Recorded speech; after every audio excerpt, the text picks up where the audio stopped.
So good morning, sir. I'm Ron Michael from BCA. So tumasahan ng problem, no? The weights of the various components of the truck are shown. Replace this system of forces by an equivalent resultant force and specify its location measured from B and from point A. So sa FBD diagram nato, no? B diagram, kuan lang ni siya kini truck, wala ni siya FB diagram. So, sa makita lang gud nato, no, ang atong mga forces is kuan going down. So, no possible na is kanang negative. So, nakita mo nato ang forces, no, padong man ubos. So, gamit tag summation force downward. So, summation force negative 3,500 pounds, negative 5,500 pounds, then minus 1,750 pounds. So, negative 3,500 minus 5,500 delete kina nubra minus 1,750. So, natay negative 10,750. So, sa kuan, no, summation of force di negative ni kani summation moment of B, narito mag moment padong ubos counterclockwise. We have negative 3,500 plus 3 times 3, negative 5,500. I-add lang nimo ang 3 feet o 14 feet. We have 17 feet. 17 then minus 1,750 then times 25 kay i-add na nimo sila tanan. Then feet pounds. So ato na siya i-con cycle, negative 3,500 times 3 minus 5,500 times 17 then times 25. So we have answer nga 17 kuwang ni siya. Negative 1750. So natay answer nga negative 14,750 feet pound. So sa summation of force distance, so kay sa B man, summation moment of B. So natay formula sa distance, no? Distance is summation of force moment B over summation of force na siya. So nanatay summation of force muna to formula, no? So we have negative 4,750 feet pounds then over negative 10,750 pounds. So cancel lang pounds. So negative 14,750 over negative 10,750.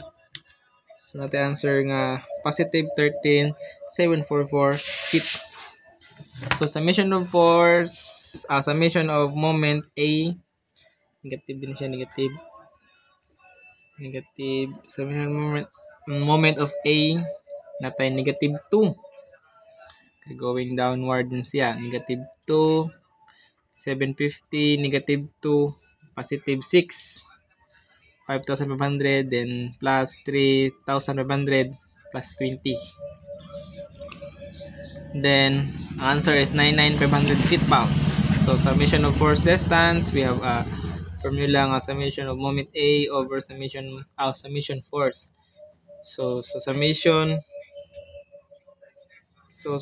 of A natay 99,500 feet pounds. So negative kuan sa ni siya pounds sa niyang pounds, then 10,750 summation of force, then natay answer nga 9.26 feet sa distance na to. Then sa number 2, no,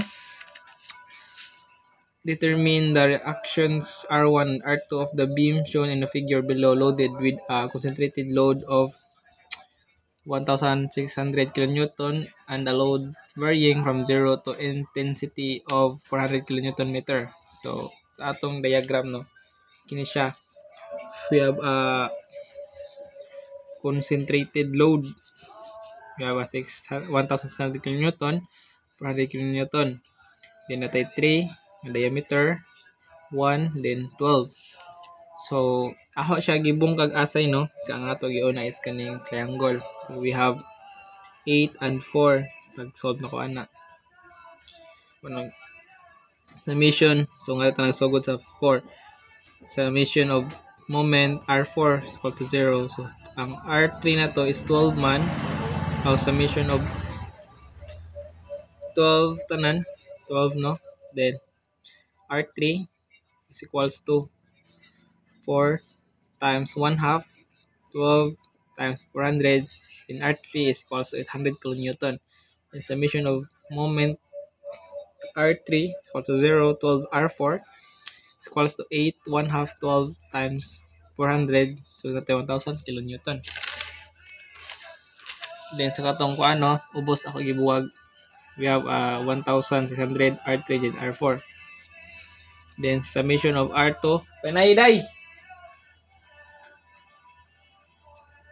Summation of moment R2 is equal to 0, 16 R1.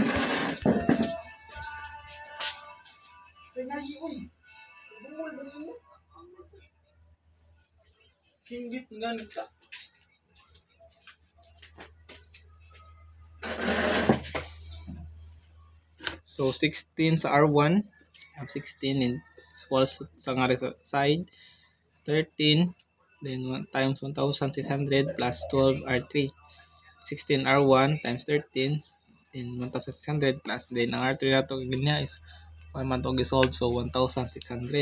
So ang R1 na ito ini is 1,900 kN.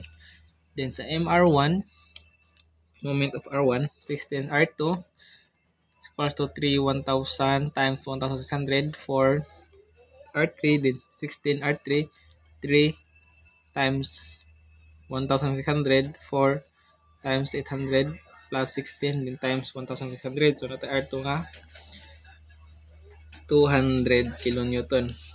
So the weight of W of a traveling crane is 20 tons, acting as shown to prevent the crane from tipping to the right when carrying a load P of 20 tons of counterweight Q is used to determine the value at position of Q so that the crane will remain in equilibrium both when the load P is removed. So kanino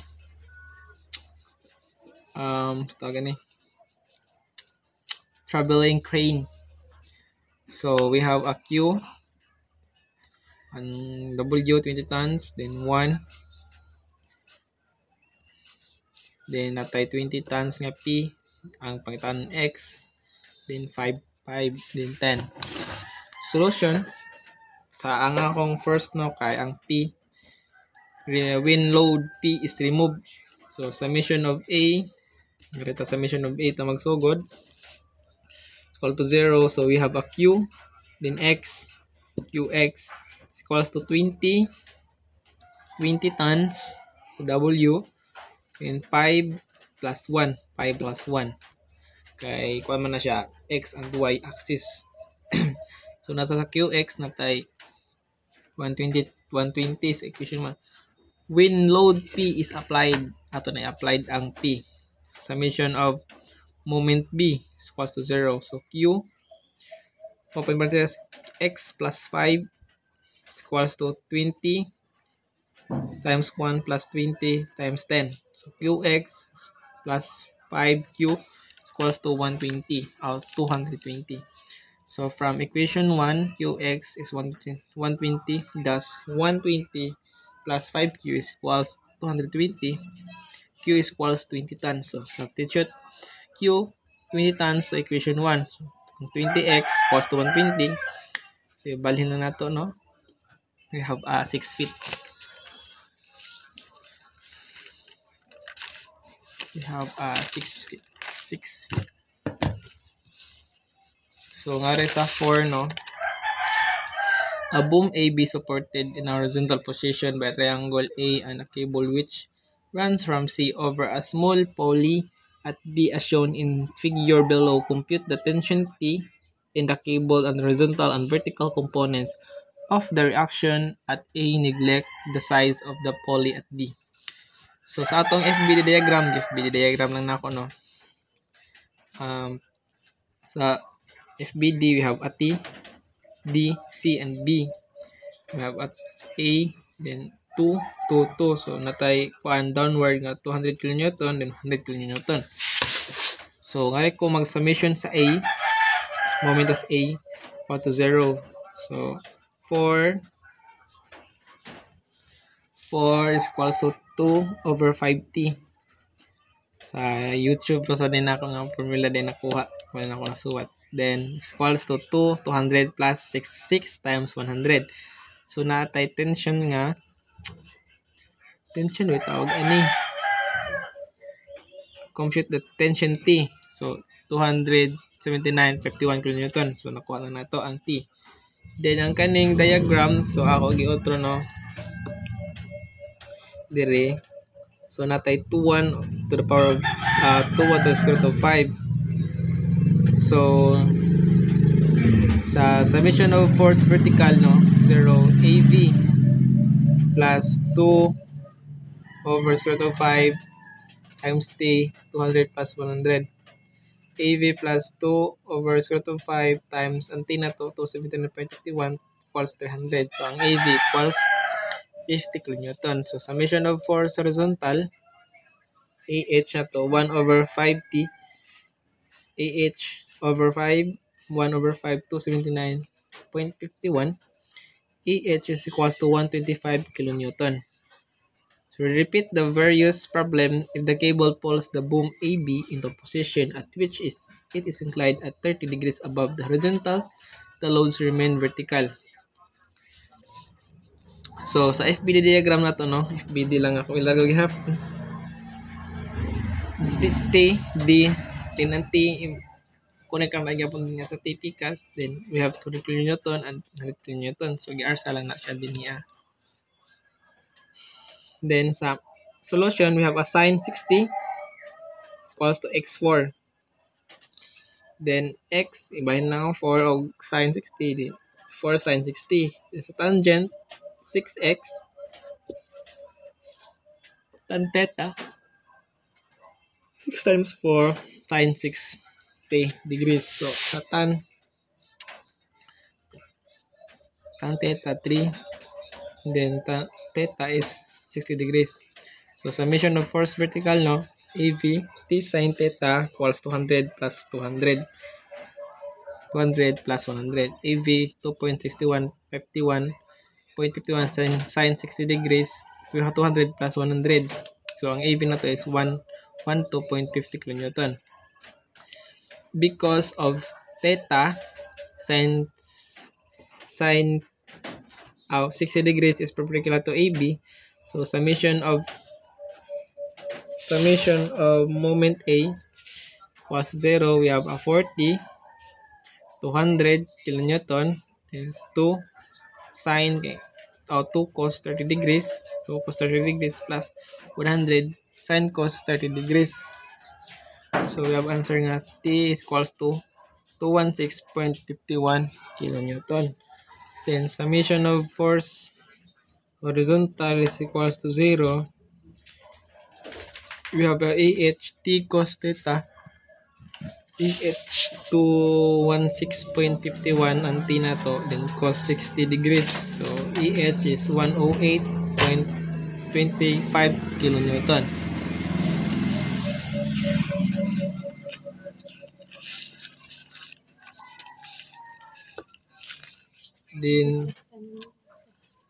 Then sa number 6, replace the distributed loading with an equivalent resultant force and specify its location on the beam measured from point A. Then, muna siya ang atong diagram. We have a 15 kN meter. then 3 meter. So nga rin nga kuano formula triangle kani natay 1/2 b times height. Then ang kanisad nga formula o kani nga kuan diagram natay b base times height. So ang kaning no gamay ganing murag rectangular at triangular natay 1/2 base times height number 2. In base times height number 3, then ang kaning habilin natay base times height. So number 4. So sa kuan resultant distance moment of A. Narita mag-moment sa A natay 1/2 3 times 15 times 1. So sa number 2, we have a 1/2 then ang base na to is 3 then 3 then times 5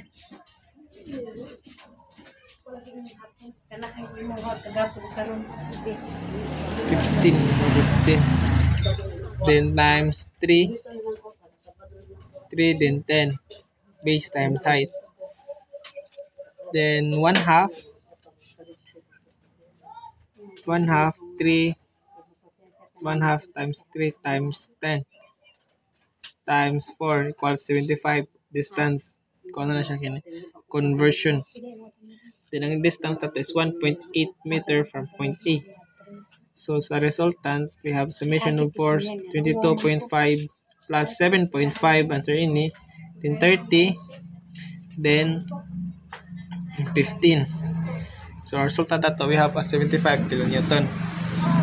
So replace the distributed loading with an equivalent resultant force and it specify its location of the beam measurement from point A. So we have a diagram no. Then sa number 1 kani makita na to triangular. So na 1/2 times base times height. Then sa kaninga part triangular gyapon, we have a 1/2 times base times height. Then sa number 3 makita na to which is base times height lagi gyapon. So same kuan lang gyapon formula sa number 6. Resultant equals to moment of A.